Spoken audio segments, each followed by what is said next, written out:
How to fix taxes in Canada. Taxes, you know what, I got to tell you, I'm okay to pay taxes. GST is 5% right now.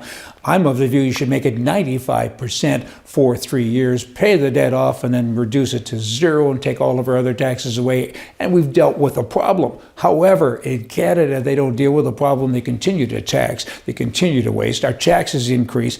Nothing else really comes along with it. There's not a lot more bridges. There's not a lot more good roads, good grammar, and not a lot of good grammar. And it kind of rolls like that, and that's how we swing in Canada, and that needs to be changed. And I want to address that. How do you reduce taxes? There are ways. There are a lot of ways. Some people will stand back and say, that's pretty, radical. I don't think it is. And again, politicians only speak to one another. They need to speak to people. Us, the Canadian citizenry, we're kind of important folk because those other guys, those politicians, they work for us. They don't know that. They govern us. They're supposed to represent us. They work for us. We are the bosses. We need to start acting like bosses. How do you reduce your taxes? It's a terrible thing when over 70% of everything that you earn goes to some form of tax. Provincial, federal income taxes, and a variety of other taxes. We need to address that. How do you do it? If you have too much furniture in your house or in a room and you continually bump into it, guess what? Finally, you come out of the ether and you start moving some of your furniture outside. And then a while after that, you think, I should sell the furniture and I can get some money back. And that kind of helps my world. And that's where I'm going with this. Think of a great big acreage that you have at your home. It's empty, and you start buying things to fill it up. You buy RVs. You don't need an RV particularly, but you buy an RV. Occasionally, you do need a minivan, but at the moment, you're buying RVs. You don't have the money.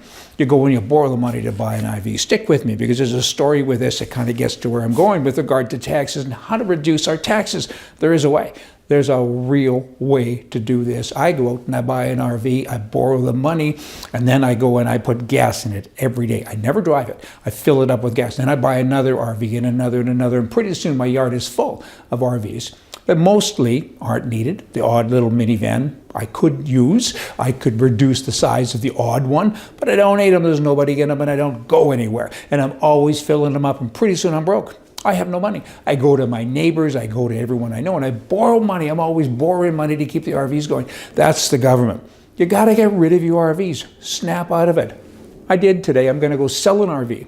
I'm going to quit putting gas in them. I don't drive them anyway. The odd one that I do, I'm going to park over here, and I'm going to sell the real estate that I used to park them all on. I don't need that anymore either. That's the government. Get rid of things. What could they do? What's an RV? Here's an RV. There's 338 ridings in the country. You don't need that. That's an RV. Sell at least 138 of them. Get rid of them. And with those ridings are millions and tens of millions of dollars per riding. You're going to save hundreds and hundreds of millions of dollars, and you just got rid of, call it 138 RVs, and you now have 200 RVs left out there, and you need them. I get that, but look at the money you saved, and it's your money if you're a citizen of the country. Pennies. The government came in a while ago and said, you know what, we don't know how to add, so clearly you people don't or shouldn't either, so we're going to get rid of the penny because, it's kind of silly, and we'll let merchants and other people round up or round down. It's estimated that $250 million a year are now taken out of the Canadian taxpayer's pocket because retailers round up. Well, that's not very nice. I mean, really? Get rid of that RV. And then you get into the loony and toonie. The loonies and toonies are heavy. People put them in their pocket. They go home and then they put them in a jar. They leave the economy. It's estimated that billions of dollars, upwards to $3 billion a year, is removed from the economy and never comes back because the Canadians are, dealing with this awkward kind of currency. And then you get into paper money. You should have paper money. It's cheaper. And good paper money, money that folds like an American dollar bill. The Canadian dollar bill today is made out of this odd little plastic thing, and it doesn't fold properly. If you go back into paper money, you've gotten rid of the loony and rid of the toonie, and you've helped the economy upwards to billions and billions of dollars. That is kind of neat. The Official Languages Act, right? You're a bigot, you don't like French people. Work with me here, because that ain't the case. You have an Official Language Act that has cost trillions with a T, as in Thomas, or terrible maybe, trillions of dollars that have gone out the window. This is a lot of RVs at this one.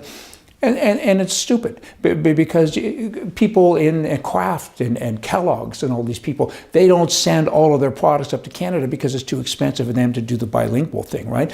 And nobody speaks French in Canada anyway, except the people in Quebec, and they're not allowed to have English. So the whole thing is dumb. I mean, I don't care what language you speak. I mean, if there's a lot of French people in your town in Alberta and you want to put up a French sign, have at it.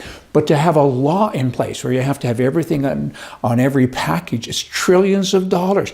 The parking lot, the one full of RVs, you just picture that. They're racing out. They're driving away quickly. There's nowhere gas to have to put in them. You lost the big rig. You lost the payments. You sold everything else, and now you can sell the real estate.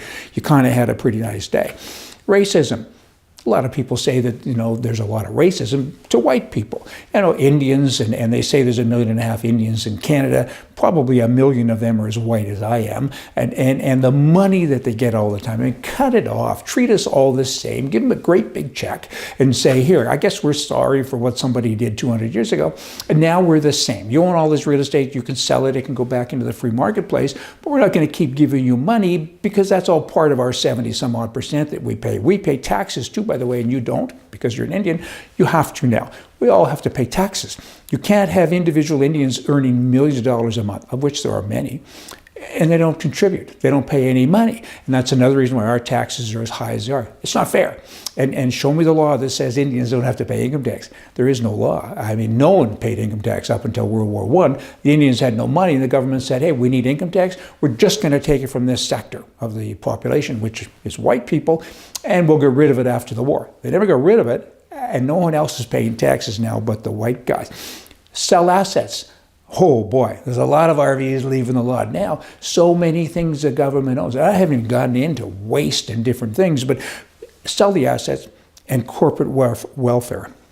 And fire people. I've been into government offices where there's 10 people and they say, hey, only 2 people are needed. They can't fire us anyway because we work for the government. Change the rules so you can fire people and then actually get rid of the people. It's good for them too. I mean, they'll go out and do something somewhere else where they're actually needed. And that's an important thing. I mean, get rid of the RVs and the taxes to the Canadian citizen will be reduced by an astonishing amount of money. Astonishing. Zoom. You go from 72 or whatever it is percent collectively down to probably 10 or 15. People are now accountable. Your life is better. The economy is better. You now have all this extra money you go out and spend. I mean, I got a grade 8 education. I'm from Alberta, and I'm not supposed to be up here talking about this. We're supposed to have politicians with lots of education and smarts that have this conversation with you and with me. And they don't. Why is that? They get pensions for all their lives, and they take from us, and they don't do anything. Their job description was long ago, long discarded, long ago. Blah, blah, blah. We need to take our country back. Add to that list. Delete from that list. There's a lot of things on the list are stupid. I don't think so. Add to it, though. Tell us. Let's take our country back. A politician needs to talk about these things. Not me, because I'll never be a politician. I'm too old and I'm too feisty. We need somebody to fix our country. Oh, by the way, that somebody, he or she, they work for me. They work for you. They need to add to their job description and start to make it happen. Hey, see ya.